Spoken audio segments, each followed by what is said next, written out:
I wasn't spying. I wasn't looking for a reason to be suspicious. I was just driving past a house where I was never meant to matter. I had coffee in my hand and thoughts in my head about a construction project I hadn't touched in years. And then I saw it. The familiar car at the gate. A silver Toyota Corolla. My wife. My Sandra. She had never had a reason to be there alone. I didn't stop because I wanted to know. I stopped because I could no longer not know. I walked up to the window, and everything I thought I knew about my life collapsed in a single breath.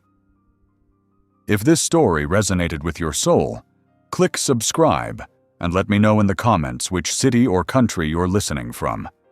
I'm truly curious to know where you're tuning in from. My name was Henry Thomas Miller. I was 74 years old when the ground beneath my life first began to shift. For most of those years, I had been a builder, not in some poetic or abstract sense, but a man who knew the weight of wood and the rhythm of hammers. I built things. I measured, poured, framed, and fixed.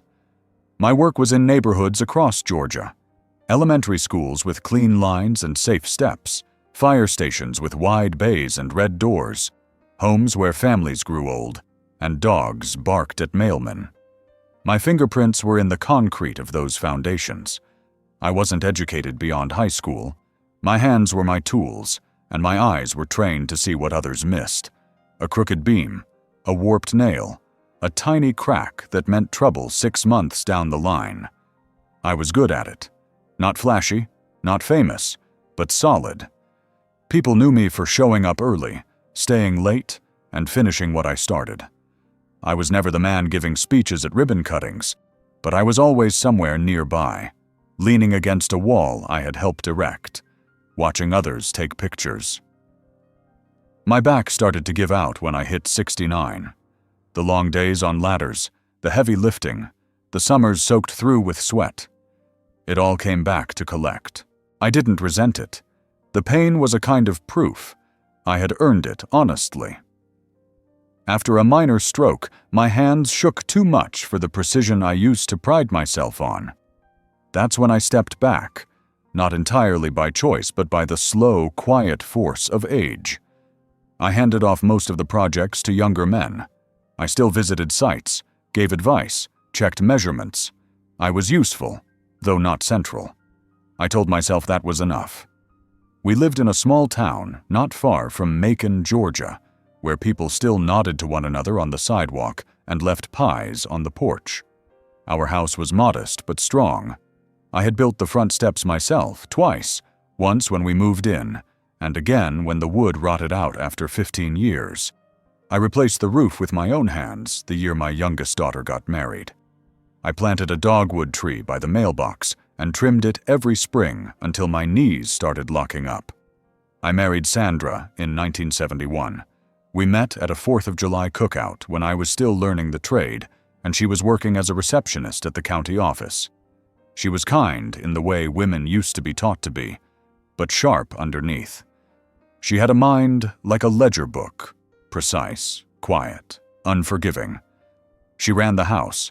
I ran the job sites. That balance worked for a long time. Our children grew up knowing discipline and routine. There were rules. There was dinner at 6. There were early mornings and lawn care on Saturdays. I taught them how to patch a wall, how to hold a flashlight for your father without complaining, how to not cry over splinters. Now, decades later, that version of me, the man who wore the same flannel shirt until it tore under the arms, who refused to buy pre-cut lumber because it felt dishonest, felt far away. I spent my mornings reading the paper in silence, watching the coffee pot burble like a metronome. I took long walks around the block, counting cracks in the pavement and noting which houses I had touched with my labor. I smiled at strangers who didn't smile back. The world no longer needed my kind, and that was fine. I didn't expect it to. But there was something dangerous about becoming invisible, not to the world at large, but to the people who once looked up to you. I had built homes, shaped towns, reinforced walls against hurricane winds. Yet within my own family, My legacy was reduced to a faded photo and an occasional question about taxes or gutters. My wife no longer asked what I thought. My children assumed I'd agree to anything they planned. My voice, once firm and weighty, had softened to something background. Still, I held on to my rituals. I sharpened my pencils every Sunday night. I kept my toolbox polished and oiled, even though I barely used it. I maintained my old truck with devotion, checking the oil with the precision of a surgeon. I had built that truck's bed from scratch back in '85, when the factory metal rusted through. No one saw that as impressive anymore. To them, it was just a creaky old vehicle. But to me, it was history with an engine. There was one wall in the garage where I kept the framed blueprint of the first house I ever built on my own. It had cost me a broken wrist and 2 months of sleepless nights, but it had stood through 3 tornado seasons and was still lived in by the original buyers. That blueprint was more than a memory. It was proof. Proof that I had once mattered in a way that concrete, not sentiment, could hold. I didn't talk much about myself. Men of my generation weren't raised to share feelings or seek validation. We earned our place and shut up about it. But silence is not the same as peace. It can rot from the inside. I began to notice that I was holding my breath when I walked into rooms, that I listened more for tone than for words, that I flinched at laughter if it wasn't mine, and that I found myself lingering in the garage longer than necessary, staring at the things I had built, as if they might remind me who I had been. I wasn't afraid of death. I was afraid of becoming a footnote in someone else's story, of being remembered as the old man who lived with Mom, or worse, not remembered at all. My hands had calluses like bark. My eyes had watched houses rise and fall. I didn't need praise.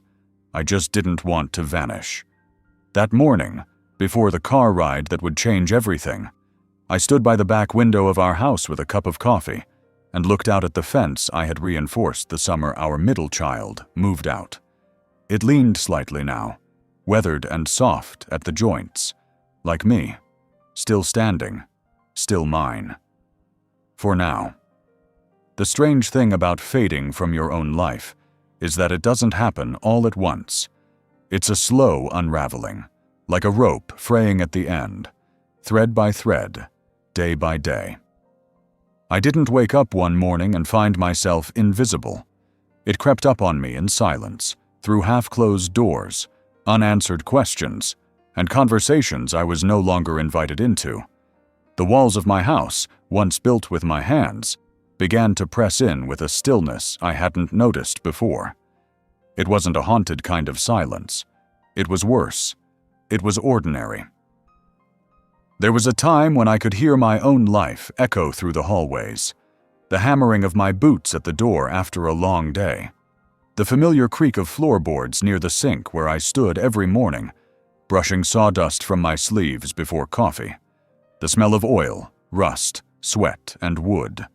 Those things used to belong to me. But the house had changed. Or maybe I had. Either way, I no longer felt like its heart. I had become a shadow in the corners, something too soft to be noticed and too steady to be questioned.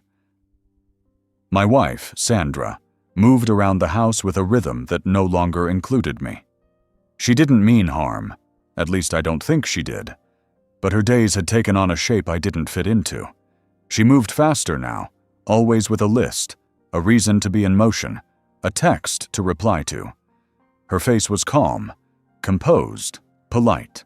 She asked if I needed anything when she passed by, but didn't wait for the answer. I started to nod by default, even when I didn't know what she was asking. She began spending more time outside, on the porch, in the garden, or out running errands, a phrase that had become her favorite cover for long absences. When she came home, her phone stayed close to her palm, like a lifeline. I noticed the way her eyes lingered on the screen longer than necessary. The smile she gave it was a soft one, absent-minded, comfortable, a kind of tenderness I hadn't seen on her face in years. It wasn't directed at me, and I didn't ask who it was for. The kitchen was no longer a place where we shared meals. We ate at separate times. I woke earlier, made my own breakfast, and listened to the quiet click of utensils in a house that once rang with laughter and footsteps. The table, once a site of family debates and Sunday pancakes, now held magazines, bills, and sometimes nothing at all. I stopped sitting there unless I needed to sort mail. Even the chairs seemed to forget the weight of shared meals. I started walking in circles, around the block, through the backyard, through my memories. I would pause at the corner of the living room where our children once lined up in their church clothes, smiling awkwardly for Christmas photos. The nail where the old calendar used to hang was still there, bare now, forgotten. I ran my fingers over it once, just to feel something solid. The TV played shows I didn't understand anymore. Game shows too loud, dramas too fast, commercials too desperate. Sandra liked them. She said they helped her relax. I stayed in the den, where the old recliner still held the shape of my back. The remote was sticky. The cushions sagged. It felt honest. Like me. Worn, dependable, ignored. At night, she'd sometimes sleep on her side of the bed, and sometimes on the couch. She said her back hurt. I didn't argue. I stopped asking. I listened instead, to the way the refrigerator hummed, to the way the water heater kicked on, to the wind against the windows. I learned the language of neglect. It was quiet, but constant. The mail kept coming. Most of it wasn't mine anymore. Letters addressed to Sandra Miller, catalogs for women's shoes, charity flyers from places I'd never heard of. I sorted them into piles without reading. She had a system now, and I didn't interfere. Our daughter Emily visited often. Her husband never came in. He stayed in the car or dropped her off. I never liked him. He had that polite distance that never fully left his smile. When he did come in, he never looked me in the eyes. He shook my hand like it was a formality, not a connection. Emily loved him, so I stayed quiet. One evening, I walked into the kitchen and heard laughter. A deep, warm, unguarded laugh. It came from Sandra's mouth. I hadn't heard her laugh like that in years. She was on the phone. When she noticed me, she turned away slightly, her voice lowering into something private. I stood there for a moment watching her. Then I opened the fridge and took a bottle of water I didn't want. I walked out before she finished the call. That was the night I realized she no longer looked surprised to see me. The calendar on the wall still marked holidays, birthdays, anniversaries, doctor's appointments. My name wasn't written on any of them. The last time it had been there was 6 months ago, for a checkup I'd gone to alone. I stared at that blankness like it meant something, like erasure could be charted in pencil and squares. Sometimes I wondered if I had done something to deserve it. Maybe I had failed her in ways I couldn't remember. Maybe I had become too quiet, too slow, too dull. But the truth was simpler and worse. I had become irrelevant, not through cruelty, but through time. I stopped sitting in my chair at the head of the table. I stopped offering opinions. I stopped asking what the plans were. I began to live around them, in the gaps they left. I mowed the lawn when no one was watching. I folded my laundry in the garage. I read old manuals and watched the dust gather on the windowsill. My life had become a whisper in a house that used to echo with my name. One morning, I stood in the hallway and saw my own reflection in the glass frame of a family photo. The light hit it just right, and there I was, a ghost layered behind smiling faces. I stared at that ghost and wondered if anyone else still saw him. I had spent decades building structures that stood against storms. Now, the storm was silence. And it was winning. It was supposed to be just a quiet drive, a nothing sort of day, one of those Tuesdays that slipped through the cracks of a calendar without leaving a mark. I'd gone out to pick up a box of screws and some sandpaper from the hardware store, even though I didn't really need them. I had dozens of each in the garage, all sorted neatly in old coffee tins. But driving gave me a purpose. A road was a place where the world felt briefly under control. Lanes, rules, signs. You could follow them and not be questioned. I took the long way home. It was something I started doing more often, circling back through neighborhoods I used to know better, where my hands had built things that still stood, if not unchanged, then at least still upright. There was comfort in the bones of the familiar. The cracked sidewalk by the old post office, the oak tree that leaned a little more every year, the crooked fence line that I had fixed twice, once for free. That's when I turned down the street I hadn't driven in months. It wasn't even conscious. My hands did the turning, as if they had a memory all their own. The road was smooth, newly paved. I recognized the mailbox before the house, the big black one with the metal flag that always stuck. I had helped set that post when Emily and her husband bought the place. Jason had made a big deal out of wanting to do it himself, but the concrete mix had been too dry, and I ended up showing him how to reset it without shaming him. The house came into view slowly, like a photograph developing in my memory. White shutters, trimmed hedges, a swing set that no child used anymore. And then my eyes landed on something that shouldn't have been there. It was a silver Toyota Corolla, mid-2000s model. Slight dent on the rear passenger side. Georgia plates. My wife's car. I knew it without question. I had driven it to the dealership with her when she bought it. She'd insisted on silver because it hid the dirt. I remembered the coffee stain on the passenger mat, the one she'd tried to scrub out with vinegar. That was her car, and it was parked in Jason's driveway. The engine of my own truck seemed to fade into the background, like the world had lowered its volume to make room for my thoughts. I slowed down, not because I meant to. My foot just eased off the gas like it had made a decision before I had. I pulled to the side of the road a few houses down, far enough not to be seen, close enough to confirm what I already knew. My heart wasn't racing. It was worse than that. It was steady, heavy. A rhythm too calm for the thoughts tumbling through me. I sat there with my hands on the wheel, staring through the windshield like it could explain things. Maybe Sandra had dropped something off. Maybe Emily had borrowed the car. Maybe. But I'd been married long enough to know when something didn't add up. Sandra hated driving in that part of town. She said the streets were too tight, the turns too sharp. She only went there if she had to, and no one had said anything about needing her to. I checked the clock. 3:47 p.m. That time meant nothing, but it stuck. The windows of the house were open. The curtains shifted slightly with the breeze, and I imagined the sound of voices, clinking glasses, soft laughter, things I wasn't meant to hear, things that, once heard, couldn't be unheard. I opened the glove compartment and took out a napkin, wiped my palms without thinking. They weren't sweating. I just needed to do something with my hands. I looked at my reflection in the rearview mirror. My face looked the same. Calm, blank, like a man waiting for traffic to pass. But I wasn't waiting. I turned off the engine and stepped out.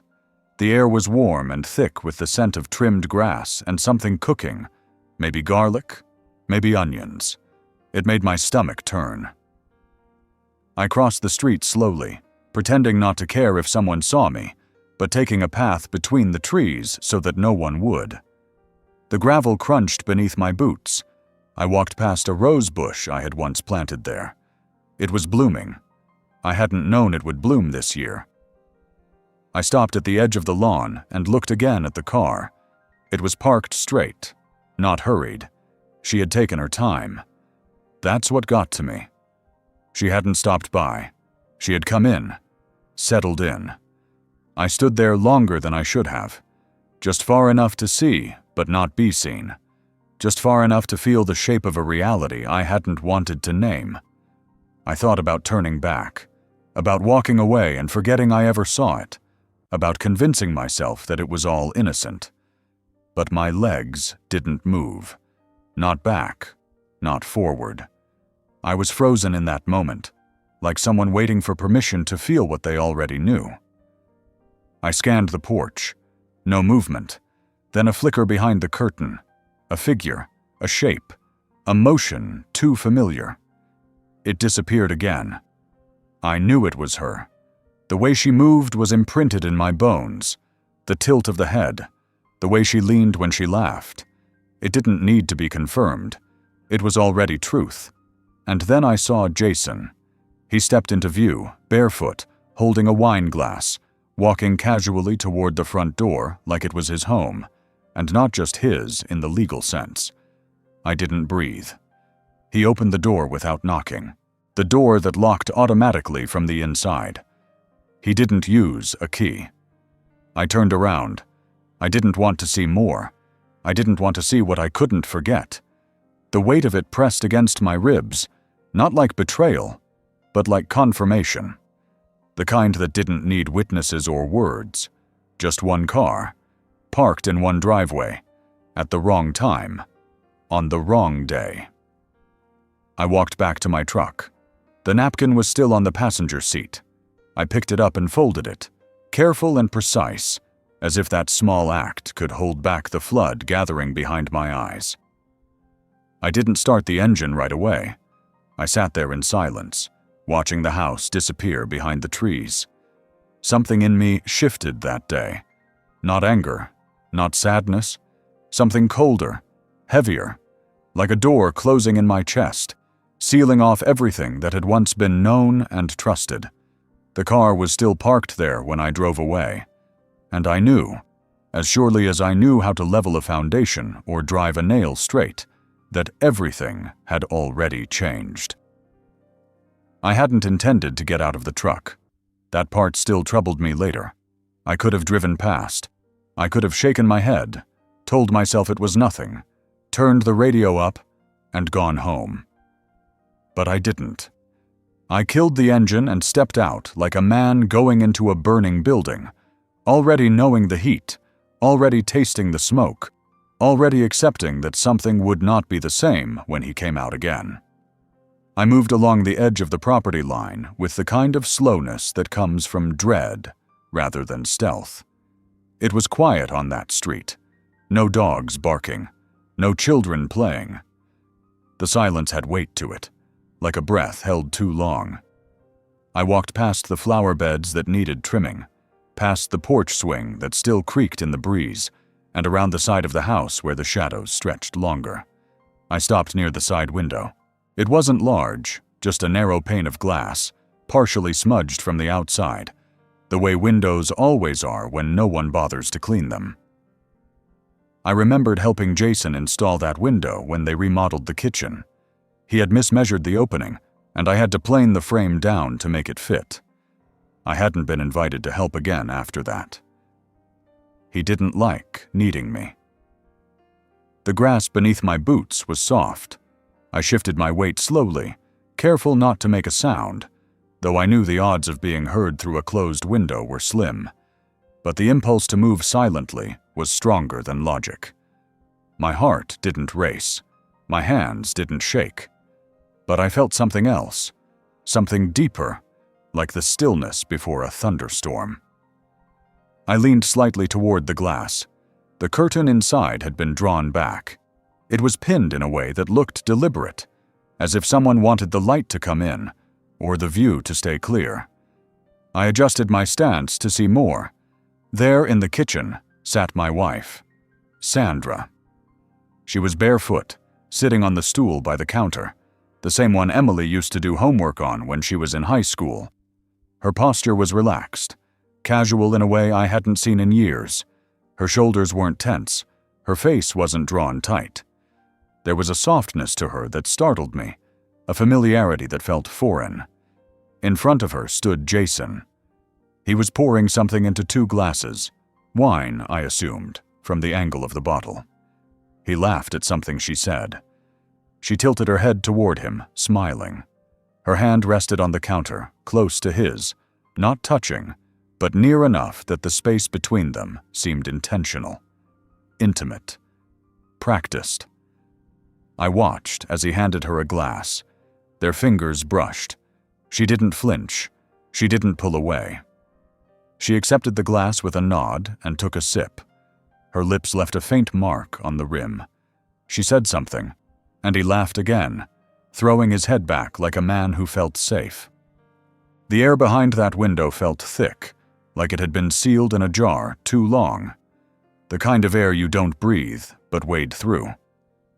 I pressed my palm gently against the siding beside the window, needing something solid beneath my skin. Something to anchor me in the reality that was unraveling in front of my eyes. They looked comfortable, not sneaking, not tense. Comfortable. That was the part I couldn't explain away. I had expected fear, maybe guilt, something in their posture that suggested shame. But there was none. They looked like people who belonged in that room, who had shared that scene before, who would share it again. I glanced down at the driveway. Her car was still there, parked neatly, not like someone making a quick visit, like someone who had planned to stay a while. I looked back inside. Jason was leaning against the counter now, sipping his drink. She reached across and took a napkin, dabbing the edge of her mouth with familiarity. There was music playing, faint, distant, just enough to see the rhythm in her foot as it tapped lightly against the stool leg. She was at ease, more than at ease. She was glowing. I couldn't remember the last time she looked like that with me. It wasn't the betrayal that hit first. It was the foreignness, the realization that I was watching someone I had known for over 50 years become a stranger. The lines of her face, the cadence of her voice, the tilt of her head. I knew them all. But not like this, not through glass, not from the outside. I didn't move. I don't know how long I stood there. 5 minutes, 10, maybe more. Time became irrelevant in that moment. I wasn't a husband. I wasn't a father. I wasn't even a man. I was just a witness. A breathing pair of eyes in the shadow of a life that no longer made room for me. The wine glasses clinked. They laughed again. She reached out and touched his hand. It was light, quick, natural. I turned away, not in anger, not in panic, but because I couldn't afford to see more. I walked slowly back the way I came, retracing each step like I was undoing a crime scene. The gravel crunched. The wind picked up slightly. I felt it push against the back of my neck like a warning, or maybe a permission. When I got back to the truck, I sat inside and gripped the steering wheel. The leather was warm from the sun. I stared at my hands, calloused, lined, shaking just a little. These were the hands that built her porch, her kitchen cabinets, her life.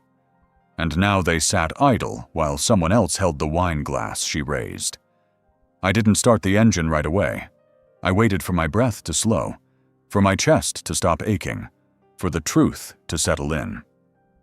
Behind that window, they were still laughing. Inside the house I once helped paint, beneath the roof I once repaired after a storm, and in that moment, I knew something had died. Not loudly, not with violence, but with the hush of a curtain being pulled shut. When I got home, the house looked the same. The sun was slanting through the blinds in the kitchen, casting those same long shadows across the tile floor. The coffee pot was still half full. A pair of sandals had been left by the back door. There was a grocery bag on the counter with fruit I hadn't bought. Everything was in place, untouched, unbothered. And yet the entire place felt different, like someone had rearranged the furniture while keeping everything where it was. I didn't take off my boots. I walked straight through the kitchen, past the hallway photos, into the garage, and sat down on the wooden step by the water heater. That step had been there for years. I had built it myself, back when my knees still bent easily, and I thought wood could hold together anything. I sat with my elbows on my knees, staring at the concrete floor, like it was some kind of map. The silence didn't press against me. It accepted me. It wrapped around me like old clothing, familiar, worn thin in places, I didn't cry. I didn't curse. I didn't think of calling anyone. I just sat. That's what old men do when things shift. We don't explode. We compress. We let the world pour its weight on top of us like wet cement, and we wait. I had nothing to say. No one to say it to. Words would have cracked under the pressure of what I had seen. So I swallowed them whole. Sandra came home later that evening. I heard her key in the door, her footsteps in the hallway. She put her purse down on the same hook she always used. She didn't call out for me. She didn't ask where I'd been. That was the new routine. Silence had become our default setting. She moved through the kitchen, opened the fridge, closed it again. I listened to her pour a glass of something. Water, maybe. Wine. I didn't get up to check. I didn't want to know. I stayed in the garage long enough for my legs to stiffen. When I finally stood, the ache in my joints reminded me of every project, every ladder climbed, every roof patched in the August heat.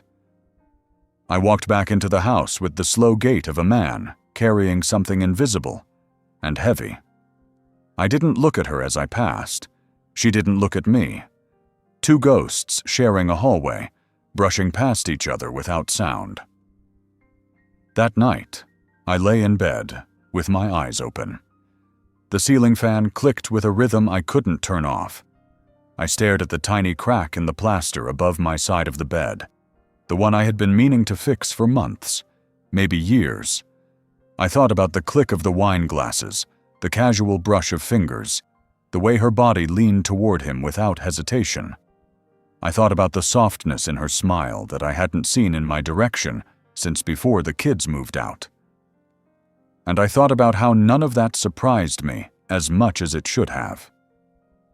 There's a moment when realization settles so deep into your bones that it stops feeling like shock and starts feeling like something older, like knowledge that was always there but never spoken aloud. I had known, maybe not in facts, but in shape, in absence, in the way she no longer asked where I was going, or what I thought of the news, or whether I liked the meatloaf, in the way her voice lowered when the phone rang, in the way she smiled at her reflection more often than at me. I began to move differently after that night. I didn't stomp through the house like I used to. I walked softly, with intention, careful not to disturb what had already begun to rot. I made my breakfast before dawn, washed the pan, wiped the counters. I didn't leave crumbs. I didn't leave noise. I became a presence without weight, a man whose shadow knew better than to stretch into the wrong room. I stopped watching TV in the living room. I brought the old radio from the garage into the den and played the weather reports and talk shows I used to enjoy. Low volume, just enough to feel like the house had a pulse. I sat with my notebook and wrote down measurements for things I no longer planned to build. It wasn't about the future. It was about memory, about proving I still had the lines in my head. I avoided the kitchen when she was in it. I avoided the back porch if her phone was glowing in her hand. I became a master of schedules, when to disappear, when to reappear, when to make just enough sound to remind her I existed, and not a decibel more. I had turned into a shape that fit around her life without interrupting it. My truck became my shelter. I'd sit inside it with the window down, watching the mailbox, watching the streetlights come on. Sometimes I drove to nowhere. Sometimes I parked by the lake and stared at the water until the sky changed. I liked the way the air smelled out there, like earth, like something that hadn't been touched by lies. I found my old photo albums in the attic one morning, covered in dust, the pages curled, the corners yellowing. I flipped through them alone in the garage. Our wedding day, the kids at Christmas, Sandra holding Emily as a baby. My face looked different in those photos, not just younger, fuller, certain. I stared at the pictures longer than I meant to. I didn't cry. I closed the book slowly, like something sacred. I no longer expected conversations. I stopped offering commentary. When Sandra asked about the mail, I handed it to her wordlessly. When she mentioned needing more paper towels, I made a note in my head and bought them without being asked. I didn't need thanks. I just needed to do things that made me feel human. I began writing lists, not of chores or groceries, but memories, good ones. The time we camped near the Smoky Mountains and it rained all night. The time Emily lost her tooth in a hotel room in Florida and we used a paper towel to wrap it. The day I fixed the floorboard in the guest room and Sandra brought me lemonade without saying a word. I wrote these things down because I didn't trust memory to keep them upright. One afternoon, I saw her car keys on the table. I stared at them for a full minute. My fingers twitched, but I didn't touch them. I turned and walked out of the house and raked leaves instead. That was who I had become. A man who held everything in, who said nothing, who moved through the world like wind over stone, shaping it silently, slowly, and without applause. I wasn't angry. I wasn't broken. I was just quiet. And sometimes, quiet is louder than anything else. There was a time when the scent of coffee in the morning was the anchor of my day. It started before the sun, back when my hands still worked without pain, and my thoughts hadn't yet fractured into doubt. The gurgle of the old drip machine, the soft clink of the spoon in the mug, the way the aroma would fill the hallway like a quiet reassurance that the world was still turning. That used to mean something. Now even the coffee felt hollow. The pot still brewed. Sandra still made it. The same beans, the same routine. But somewhere in the process, the soul of it had gone missing. The scent no longer warmed the walls. It no longer pulled me out of bed with any anticipation. It was just noise now, mechanical, perfunctory, a ghost of itself, like everything else in the house. I used to wake early. I still did, but now I lay there for a while, staring at the ceiling, trying to summon the will to move. The light crept through the blinds the same way it always had, thin and gray, but I felt no urgency to follow it. Mornings became a negotiation between my body and my reason.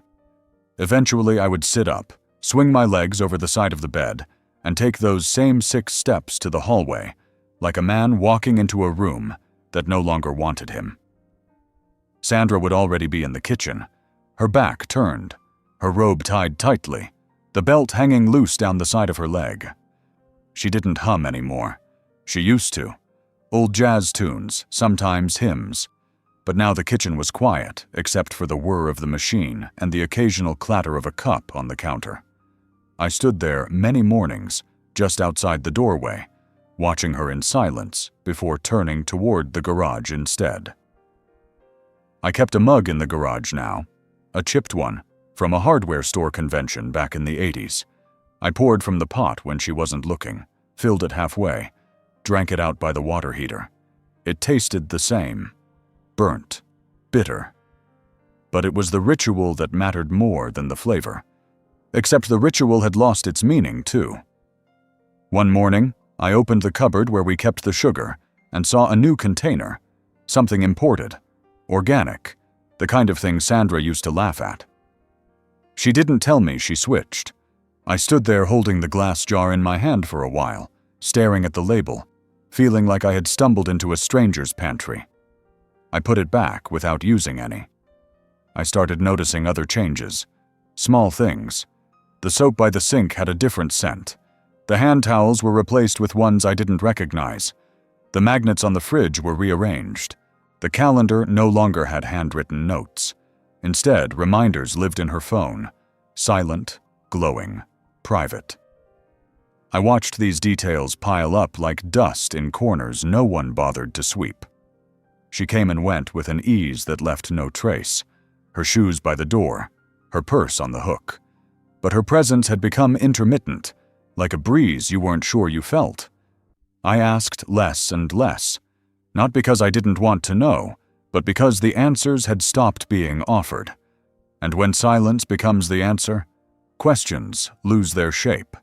I tried to stay busy, I fixed a loose handle on the hallway door, repainted the edge of the porch steps where the wood had grayed, cleaned the gutters without being asked. These were the things that once earned me smiles, nods, touches on the arm. Now they earned nothing. I didn't mind the lack of gratitude. I minded the absence of acknowledgement. I was no longer building something with her. I was maintaining the bones of something already dead. I found myself in the attic more often, not for any particular reason, just to sit. There was a folding chair up there, next to an old trunk filled with baby clothes and high school yearbooks. I'd open the trunk sometimes and sift through the layers, a onesie with a yellow stain, a tassel from a graduation cap, a Valentine's Day card that had my name in her handwriting, once loopy and playful. I held on to those artifacts longer than I should have. They felt heavier than they were. One afternoon, I stood in the living room and looked around as if seeing the house for the first time. The walls, once painted by our own hands, had been redone in a colder shade. The photographs on the mantel were mostly of the kids, the grandkids, her garden. I wasn't in many of them. The ones that did include me were older, framed in wood that had started to warp. I listened for sounds, footsteps, conversation, laughter, but heard nothing. The television wasn't on. The phone wasn't ringing. The house had settled into a stillness that felt permanent. It didn't grieve. It didn't breathe. It just existed, like a stage after the actors had left. I cooked dinner for myself most nights. Simple things: eggs, toast, canned soup. She ate at different times, in different rooms, sometimes not at all. She said she wasn't hungry, or she had plans. I never asked what they were. I just nodded and cleared my plate. One night, I caught sight of my reflection in the window. I was standing at the sink, washing a fork. My face looked tired, but not from age.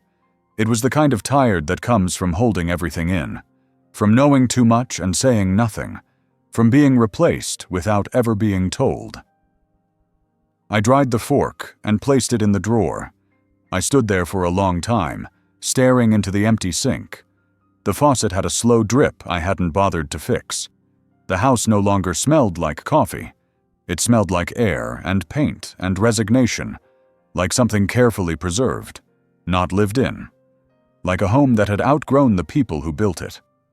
I stood there until the light changed, until the windows darkened, and the room blurred around me. Then I turned off the light, walked down the hallway, and disappeared into the quiet.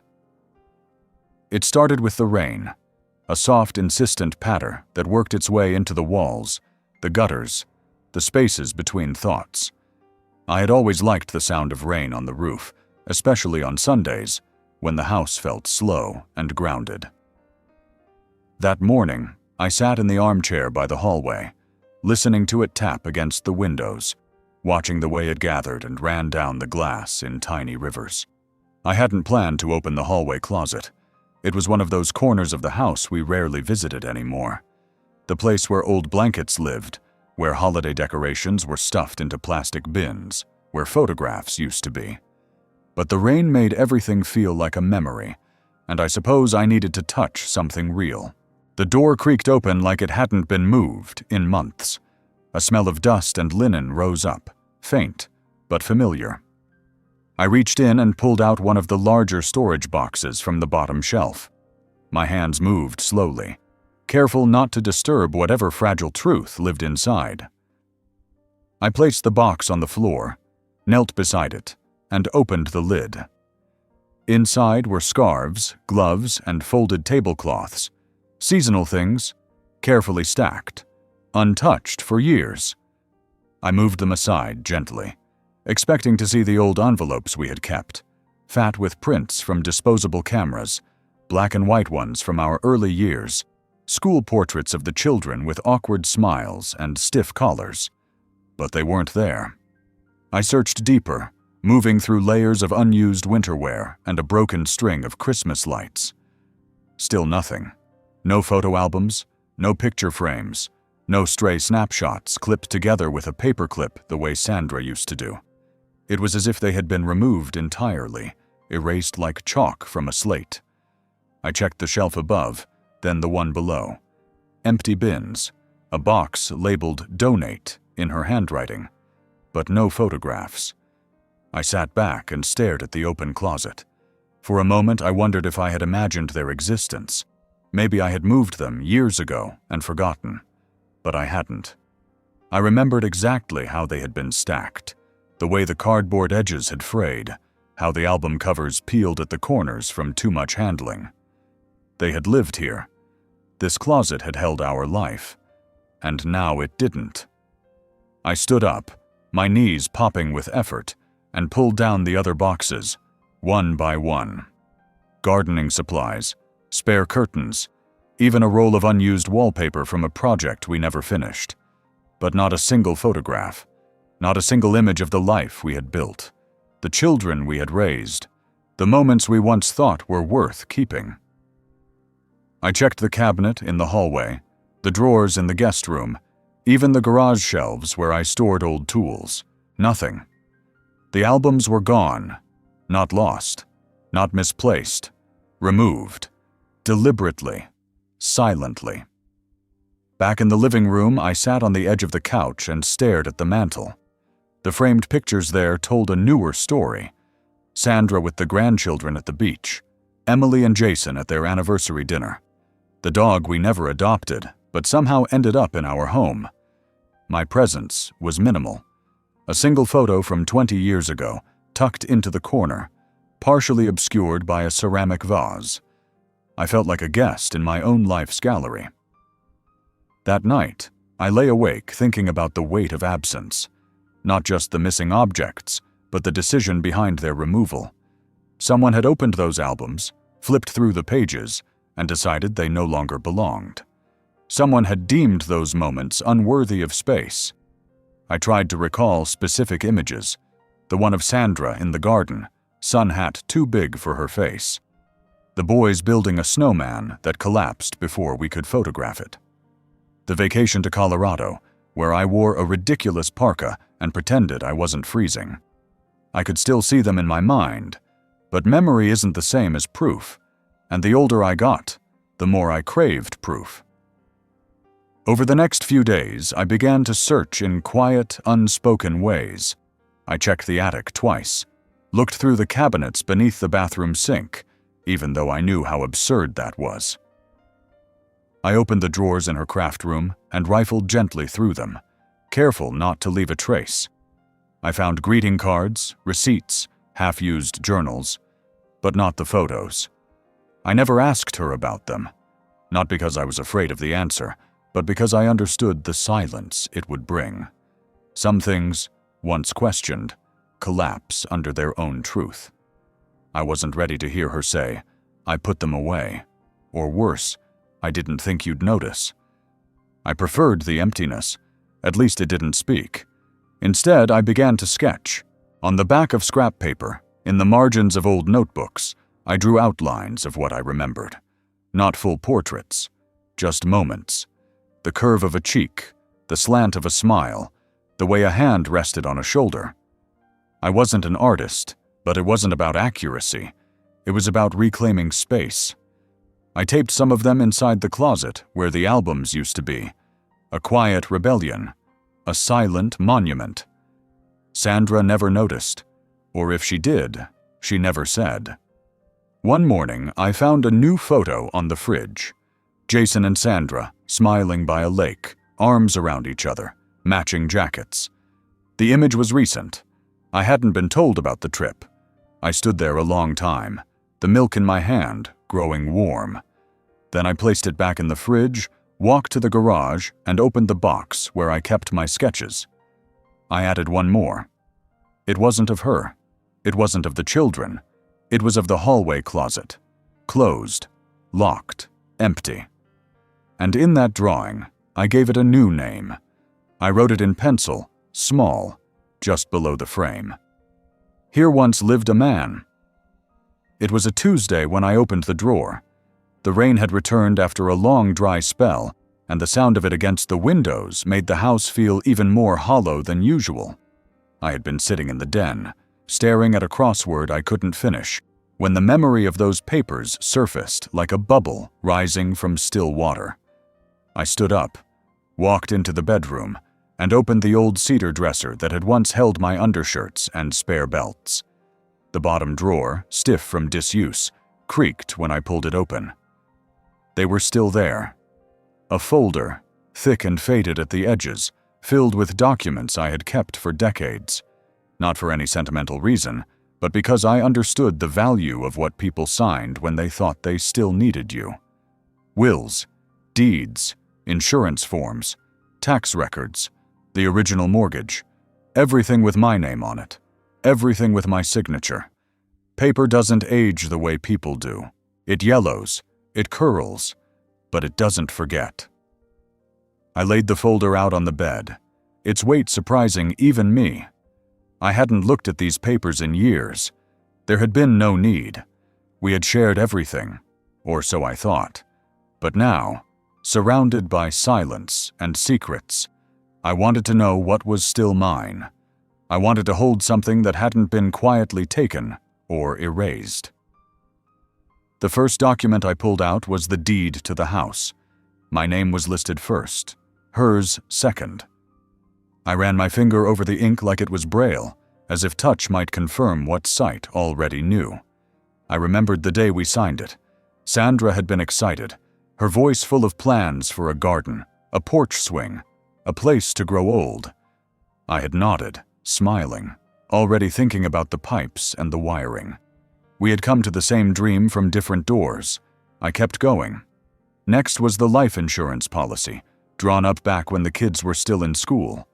I had increased the payout after my first heart scare. Sandra had insisted we didn't need to, but I did it anyway. The beneficiaries were listed in my handwriting. Her name first, then the kids. I had updated it once after Emily's wedding, just to make sure everything was even. I wondered now if fairness had ever really mattered. I found the retirement account paperwork, the original setup from my union days. The contact information was outdated, the logo of the institution no longer in use, but the numbers still meant something. I had worked hard for that. Weekends, holidays, double shifts in the heat of Georgia summers. It was all here in black and white, proof of labor, of time traded for security. I hadn't looked at the balance in a long time. I wasn't sure I wanted to. Buried deeper were letters, old ones. From the bank, the insurance company, the contractor's office where I used to consult after retiring. Most of them were reminders, statements, updates. But one envelope was different, thicker, sealed. I recognized the handwriting immediately. It was mine. I had written it years ago, one of those just-in-case letters, meant to be read if something ever happened to me unexpectedly. A quiet attempt to leave things in order, to offer words I might never have the chance to say. I hadn't thought about it in a long time. I didn't open it. Not yet. Instead, I pulled out the final sheet in the stack. A power of attorney form, blank, never filled out. I had printed it once, thinking we might need it when Sandra's mother fell ill, but we never did. It sat there as a silent question. Who would I trust if I couldn't speak? Who would speak for me? I folded everything back neatly, except the deed. I held on to that one. I took it with me to the kitchen table and sat under the dim overhead light, reading it again and again. My name. Her name. Our address. But names on paper don't mean loyalty. They don't mean presence. They don't mean love. They just mean ownership. That night, after Sandra had gone to bed, I sat with the deed in my lap and thought about what it really meant. Not in a legal sense, but in a human one. This house, this space, had been built with intention, with sweat and planning, with hands that now trembled when holding a fork. I had chosen the hardwood floors, nailed the trim myself, patched the drywall after the roof leak. I had painted the front door 3 times because she kept changing her mind about the color. This was my home, even if I was no longer welcome in the parts of it that mattered. Even if the smell of her perfume in the hallway now made my stomach tighten instead of my chest warm. Even if my photograph had disappeared from the hallway wall. The papers told me I still existed, that I hadn't imagined the life I'd spent decades building. They reminded me that I had held something, that I had mattered, not just as a presence, but as a foundation. I put the folder back in the drawer, carefully, like returning something sacred to an altar. But the deed, I kept that out. I slid it into a new envelope and placed it in the filing cabinet in the garage. Somewhere quiet. Somewhere she wouldn't think to look. The next morning, I made coffee the way I used to. 2 scoops, extra strong. The smell still didn't linger the way it once had, but I drank it anyway. I sat at the table, the house creaking softly in the early light, and waited for her footsteps. When she passed behind me, she didn't notice the missing drawer in the bedroom. She didn't notice the slight change in the cabinet's arrangement. She didn't notice me at all. But the papers were with me now, and for the first time in a long while, I felt like I had something she couldn't touch, something solid, something real. It wasn't revenge, it was reminder that I was still here, on paper and in truth. I wrote the letter on a Thursday afternoon. It was one of those dry, brittle days when the sun hung high but gave off no warmth. The air felt heavy without being hot, and the shadows from the trees outside fell sharp against the fence like something drawn in ink. I had just come in from sweeping the front porch, though no one asked me to. I didn't do things because I was asked anymore. I did them because they were the last bits of order I could still control. I sat down at the small desk in the back room, the one that had become mine by default after the kids left, and Sandra turned the office into her sewing space. The desk was old. Oak, I think. It had a scratch across the top from when our son once dragged a pair of scissors across it in a fit of boredom. I had kept the scratch, never sanded it out. It felt honest. I pulled out a piece of plain white paper from the drawer.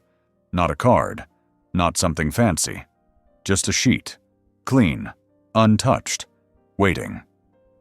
I found a pen, the same one I used to use to sign contractor forms and tax returns. It didn't feel like a special occasion, but I treated it like one anyway. I wasn't sure who I was writing to at first. Not to Sandra, not to the children, not even to Jason or the people who had slowly carved me out of my own life. I realized, somewhere between the first and second sentence, that I was writing to myself. The letter began simply, the way you'd speak to someone you hadn't seen in years, but still recognized in a crowd. Henry, I wrote, this is what you've become.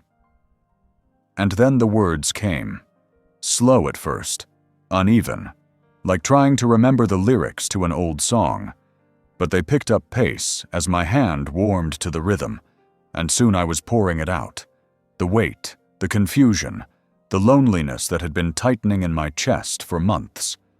I wrote about the silence, about how a house can be full of movement but empty of life.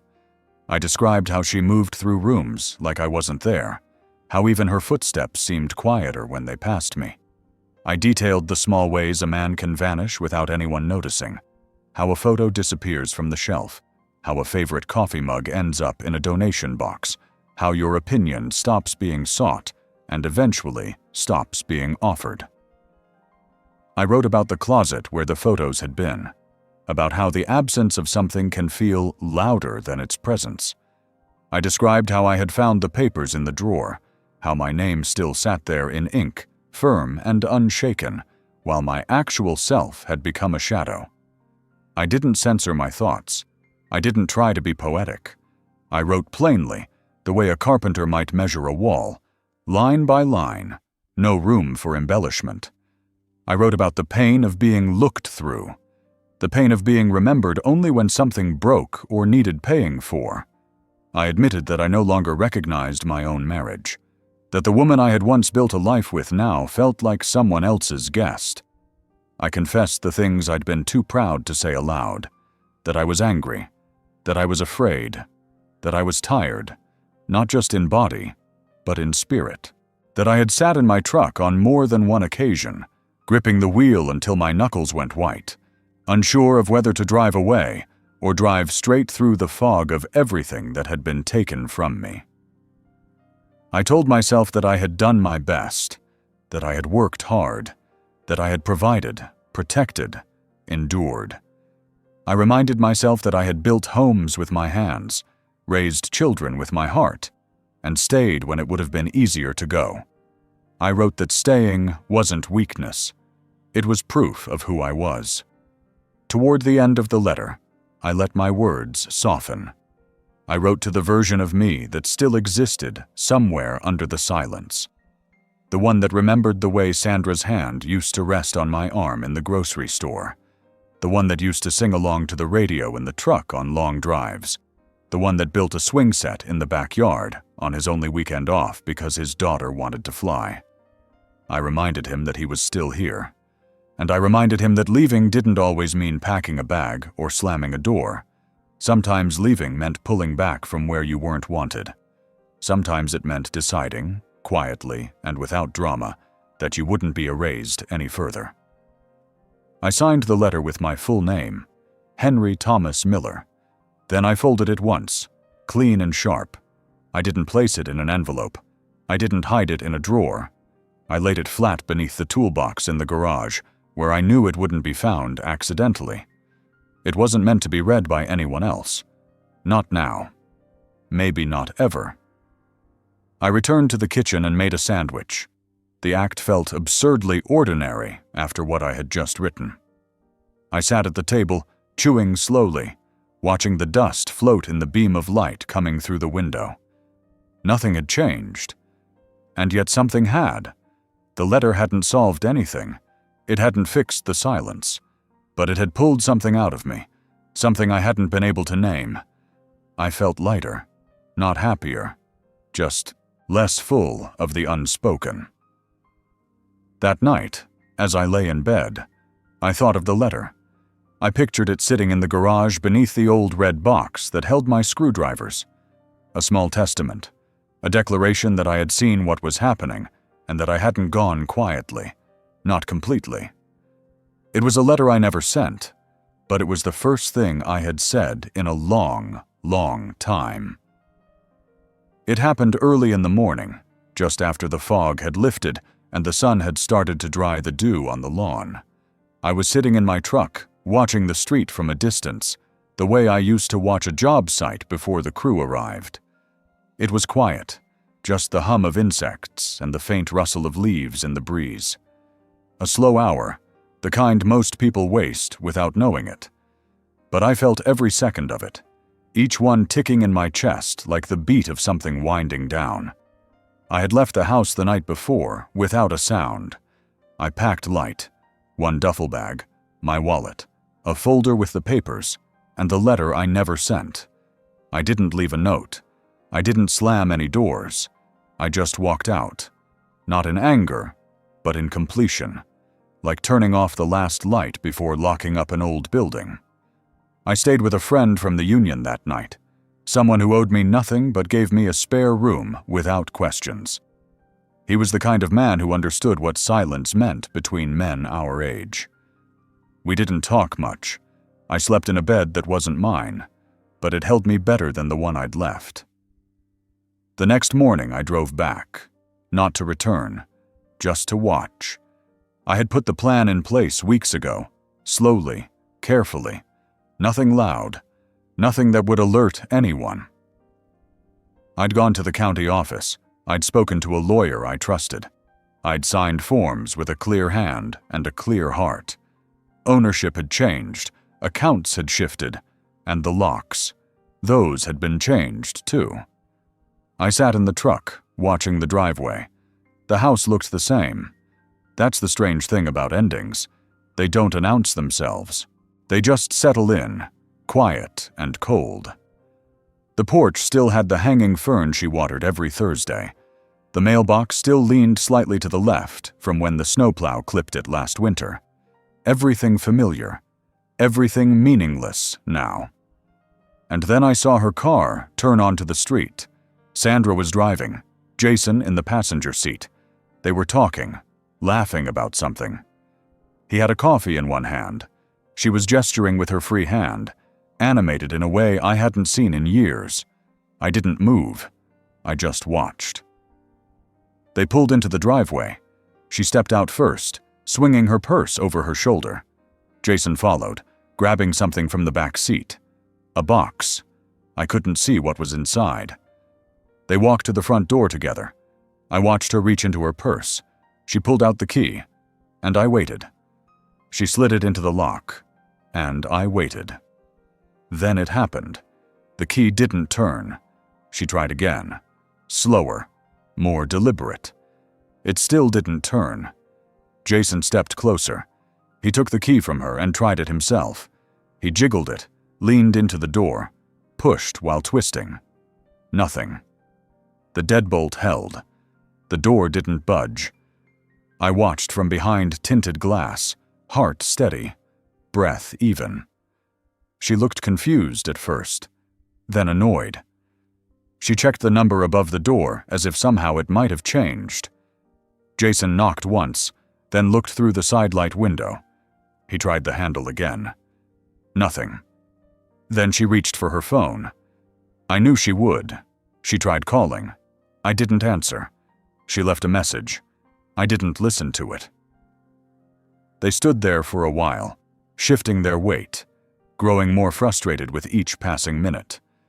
I could almost feel it through the windshield. Not panic, just a slow, dawning awareness that something had shifted beyond their control. Jason walked around the side of the house, probably to try the back door. I had changed that lock too. I had changed all of them. When he returned, his expression was different. Less confident, more confused. She sat down on the porch step, her purse still in her lap. I could see her breathing, deep and sharp, like someone trying to make sense of a fire that left no smoke. Jason stood above her, phone in hand, pacing. Eventually, they both sat, waiting. But I never came. After an hour, they drove away. I stayed in the truck long after they were gone. I stared at the house, the place I had built, repaired, repainted, forgiven. I thought about all the things that had happened behind those walls. The holidays, the arguments, the quiet mornings, the nights when the silence was louder than any fight. And I thought about the key, that small piece of metal, once a symbol of trust, now just an artifact of a past they no longer had access to. I didn't smile. I didn't cry. I just felt still. That door hadn't been mine for a long time. Not really. But now, finally, it wasn't theirs either. Not because I took it from them, but because they gave it away a long time ago, piece by piece. In all the small ways people discard what they no longer value. The key not turning was only the final confirmation. They would call. They would ask. They would demand. But I wouldn't answer, because some doors are meant to stay closed, and some men, even old ones, know when it's time to walk away from the house they once built and lock it behind them for good. I didn't look back after I turned onto the road that led away from that house. There was nothing there I needed anymore. Not a photograph, not a coat, not an apology. What I had left behind could stay behind, and what I took with me was mine, because I had chosen it. That was the difference now. Everything I did came from choice, not habit. There's a quiet power in that, especially when you've spent years being moved like furniture rather than standing like a man. I drove for hours, not toward anything in particular, but away from everything familiar. Roads stretched out ahead of me like questions I didn't have to answer. The lines on the pavement didn't judge me. The engine didn't ask for explanations. I had food in the cooler, cash in my wallet, and the deed locked in a fireproof envelope under the seat. I didn't need more. I had arranged for the trailer ahead of time. A small place by the lake in a quiet corner of Georgia, not far from where I had grown up. A friend of a friend owned the property. It wasn't much, just an old mobile home with a porch held together by faith and rust. But it sat under trees that moved with the wind, and the water lapped gently against the rocks in a way that made it easier to think. The first night I slept there, the silence was different. Not hollow, not cold, just mine. I woke with the sun and opened every window. The air came in damp and clean. I made coffee on a portable stove and drank it slowly, letting the heat warm my chest. It still didn't smell the way it used to, but it no longer mattered. It wasn't about the coffee. It was about waking up without pretending, about putting my feet on a floor that hadn't been pulled from under me. I spent my days fixing what needed fixing. The porch had a slant, so I braced it. The screen door sagged, so I replaced the hinges. There was no rush, no one waiting for it to be done. I worked with my hands the way I always had, but now the only voice I had to answer to was the one in my own chest, and it had grown quiet, steady, like it trusted me again. I met people slowly. An older man named Roy who fished near the dock, a widow who ran the tiny grocery store on the edge of town. They didn't ask about my past, and I didn't offer.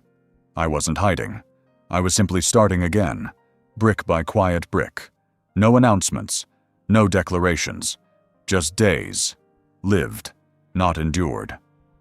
I started reading again. Old books I found in a bin at the thrift store. Westerns, war memoirs, a few battered paperbacks with pages soft from years of turning. I sat in a chair by the window and read until the light faded. Sometimes I underlined sentences that felt true. Sometimes I just traced the words with my finger, grateful for language that understood solitude. At night, I wrote lists, not of things to do, but of things I remembered. My daughter's laugh when she was 6, the way the dog used to curl around my feet when I read the paper, the smell of rain on new wood. I didn't write them to keep the past alive. I wrote them to remind myself that I had lived well once, that I had known love, even if it hadn't lasted, that my story wasn't just about what was taken, but what had been real. I walked every morning, around the lake, through the trees, along the gravel road that cut through the pines. The rhythm of my steps became a kind of prayer, each footfall saying, "I am here, I am here, I am still here." No one called, not the children, not Sandra, not Jason. I knew they wouldn't, or maybe they did, and I just never picked up. I had left the phone in the drawer. The voicemail filled up in a week. I deleted it without listening. Whatever they had to say, it came too late. I didn't need their anger or their confusion. I didn't need their attempts at understanding, because they never had, and I had stopped hoping they would. I paid my bills in cash. I repaired the dock when it split in the middle. I fixed a neighbor's shed after a storm. People started leaving little gifts, jars of jam, a pie, a paperback. I accepted them without fuss, not because I needed them, but because I understood the language of quiet gratitude. It said more than any apology ever had. I kept a fire going some nights, just small, just enough to smell the smoke and remember that warmth could still be made with your own hands. I sat in front of it and watched the embers rise like tiny lanterns into the dark. I thought about all the years I had spent trying to be good, trying to be useful, trying to be wanted, and I realized I had always been enough. They had simply stopped seeing it. That thought didn't hurt anymore. It clarified. One afternoon, I sat on the porch, polishing an old chisel I found in a box of tools I had nearly thrown away. The sun was going down. The lake had turned a kind of silver I'd never seen before. In that moment, I felt a peace I didn't think I would ever feel again. Not because I had forgiven everything, but because I had remembered who I was. I was the man who built things with care, The man who stayed quiet when others shouted. The man who saw through walls and silence alike. The man who, when it came time, knew exactly what he was doing. And did it. It was a Monday. A quiet, flat sort of Monday. The kind that begins without ceremony and passes without noise. I had woken up before sunrise, not from restlessness, but from habit. My eyes opened to the faint blue of morning, and for the first time in a long while, I didn't feel the weight pressing down on my chest before I even swung my legs out of bed. The room was cool, the air still, and my breath came easy. I sat up slowly and realized I wasn't carrying the usual heaviness, not in my back, not in my thoughts, not behind my eyes. It had been months since I'd left, though I had stopped counting the days. Time had blurred in the best way, no longer measured by routines I hadn't chosen or silence I didn't understand. Here, in this small borrowed corner of the world, days didn't arrive with expectation.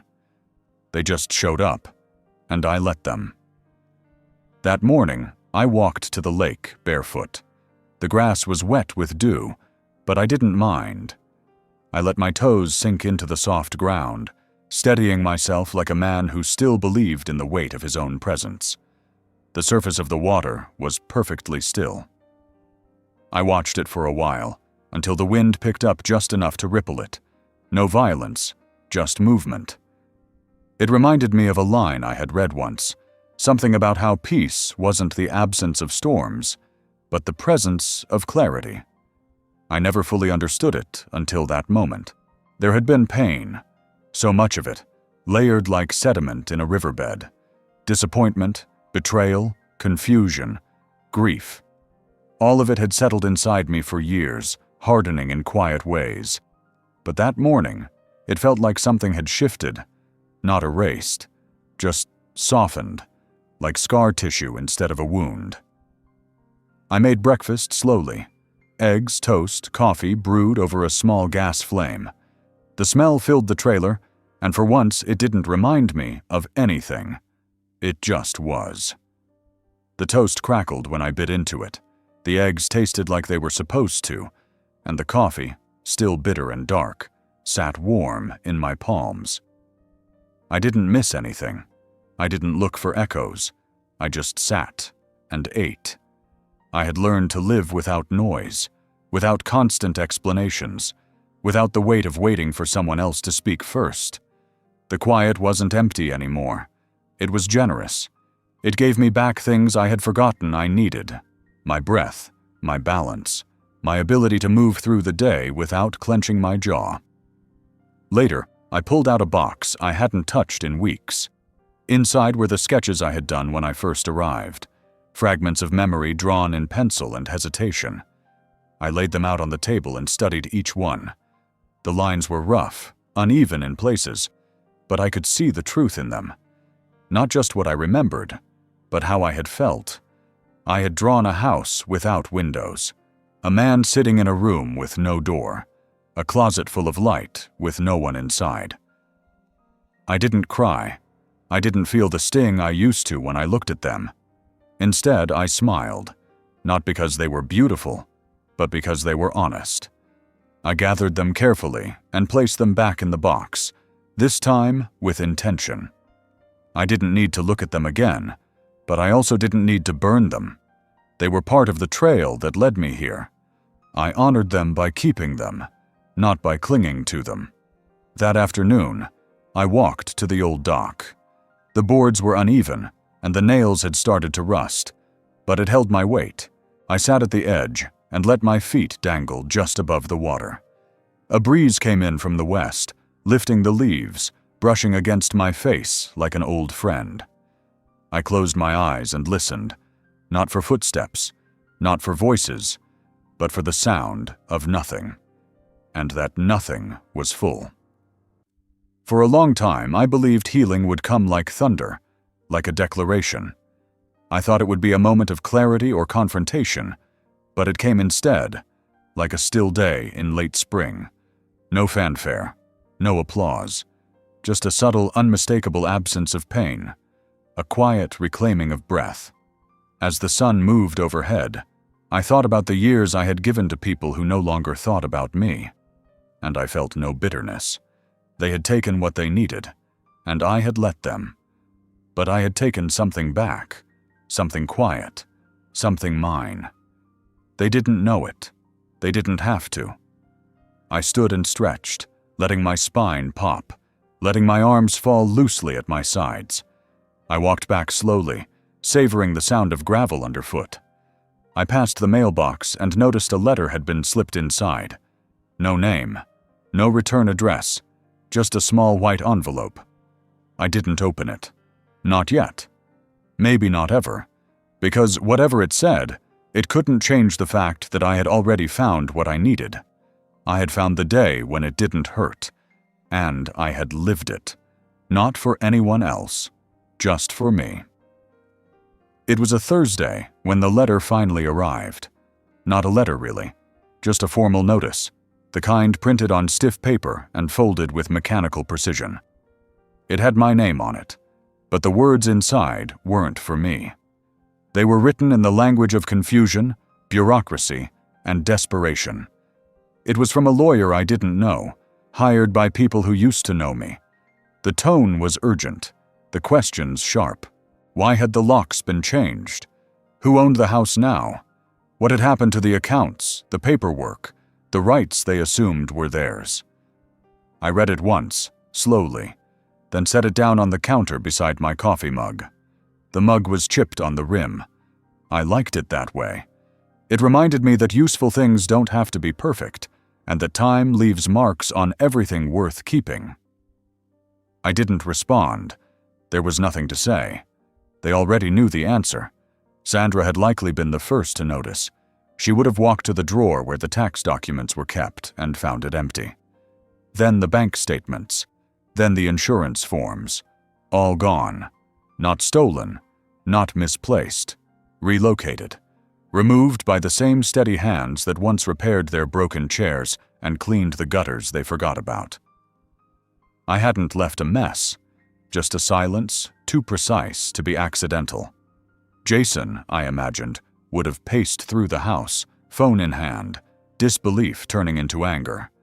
He would have called someone, anyone with authority, assuming the world would bend to his voice. And when it didn't, when the facts began to align into a shape he couldn't control, he would have sat down and realized that power is only real when someone allows it to be. Emily might have cried. Or maybe not. Maybe she would have shrugged and said I had finally lost it, that I had gone off the deep end, that it was just age, or resentment, or some pathetic cry for attention. But I knew what she'd feel when she passed my old bedroom, when she saw the empty walls and the cleaned-out closet, that ache behind the ribs when someone has left without saying goodbye. That's what I had done. Left, without a word. Not in protest, not in rage, just in silence. But it was the kind of silence they would not forget. It filled the house louder than a voice ever could. In every drawer they opened, in every call that went unanswered, in every memory they tried to rewrite, they would hear it. The absence of me, the absence of the man they had turned into background noise, the one who had quietly disappeared while they were busy talking over him. I took walks each evening now, long ones, past fields lined with wildflowers, past porches where other old men sat with dogs at their feet. No one asked me where I came from. No one asked why I was alone. They just nodded. That was enough. A nod is worth more than 1,000 hollow words when it comes from someone who knows the weight of stillness. At the local library, I started reading about trees, not just the names, but their habits, the way roots reach even in rock, the way some trees bleed when cut, the way others grow rings so tightly they can outlast storms. I liked that. I liked the idea of something strong and patient. I liked the idea that growth could be quiet and still matter. I passed the post office one morning and saw Jason's name on a forwarded envelope, scrawled in that impatient handwriting of his. I watched the clerk sort it like any other piece of mail. That's all we are to some people. Names in boxes, addresses to be updated or crossed out. I walked out without speaking. There were days when I thought of Sandra, not with longing, but with clarity. I remembered the way she once laughed in the kitchen while icing a birthday cake, the way her hand rested lightly on my shoulder when she wanted me to stop talking and listen. I remembered her as she had been before silence settled between us like a cold sheet. Those memories no longer hurt. They were just pages in a book I no longer needed to reopen. I never blocked their numbers. I never changed my name. I didn't have to. My absence was louder than their pursuit.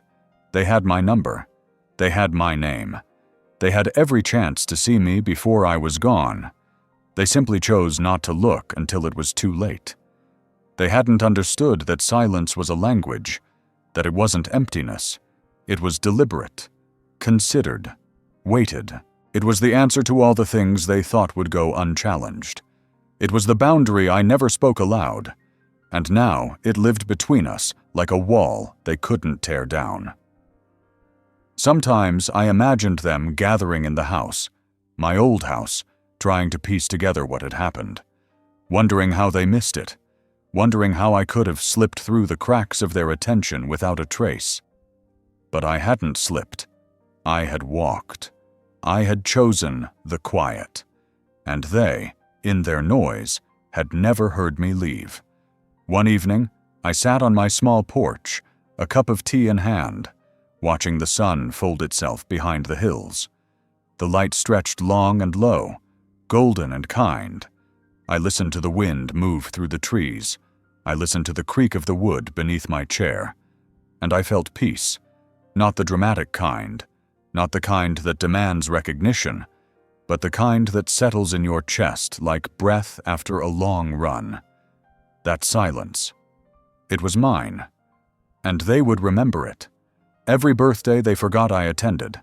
Every chair they filled without asking if I'd be joining. Every whisper they thought I hadn't heard. They would remember the man who said nothing. The man who stayed calm. The man who knew what mattered and who chose to disappear without permission. Because silence, when it's earned, is unforgettable. And I had earned mine.